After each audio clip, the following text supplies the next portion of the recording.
In Beck's segment tonight on June 30th, 23-year-old Private Bowe Bergdahl was separated from his unit in Afghanistan. Short time later, the Taliban announced it had captured the soldier. Now the terrorists are using him as a propaganda tool. But there may be more to this story. Joining us from Washington, Fox News strategic analyst, Lieutenant Colonel Ralph Peters. Okay, why don't you just lay out what you think happened here first of all? Well, let's lay out what our military knows happened, Bill. First of all, I asked a very senior military leader for a yes or no answer. Is PFC Bergdahl a deserter? The answer was yes.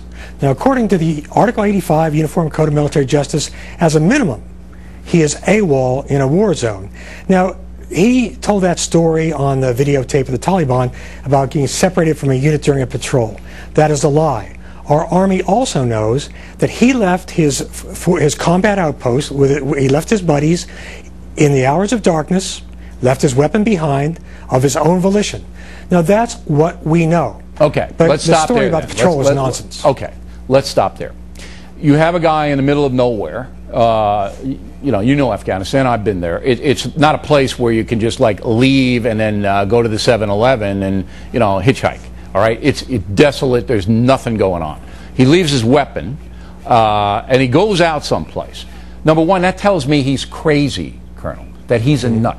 Nobody does that. Yeah. Well, he may be mentally disturbed. Right. He may have been distraught. He may have been having trouble with his buddies. He may have had Afghans tell him, "Oh, we can get you out of this." We don't know that, so I'm sticking to what I know, Bill. Okay, but you're an experienced war commander. All right. I mean, no, I'm not. No, I've never commanded in wartime.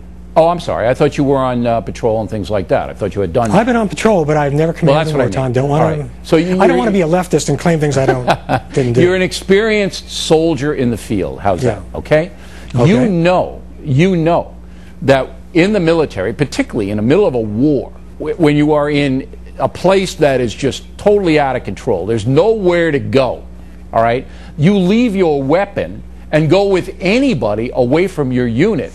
There's got to be something mentally wrong with you. It can't be distraught. It can't be my girlfriend sent me a letter breaking up. It's got to be I'm totally out of my mind. And that's what I think this guy is. I think he's crazy. And Bill, he may be, but warfare is the realm of emotion, not of logic. People do absolutely crazy things. They do things in the spur of the moment. They think they've got deals. They talk themselves into all sorts of delusions. But if I may, Bill, let me tell you why I got so angry about this. And I'll make it clear. Two things I should say. One, I do hope for his family's sake this guy comes back safely. And I don't want to raise false hopes, but actually, I think the Taliban are pretty smart to the propaganda value. I think they learned from Al-Qaeda's atrocities in Iraq.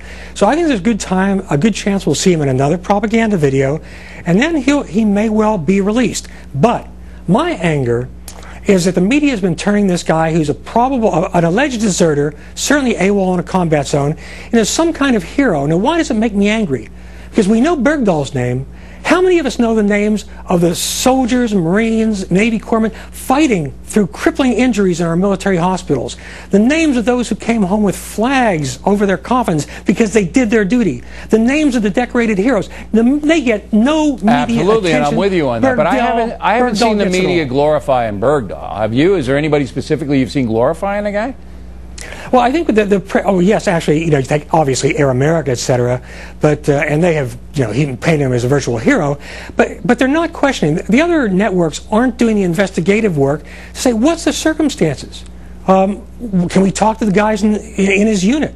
Now, the Army is being quiet about this for a very good reason. Right, they're embarrassed and they want to get the guy back.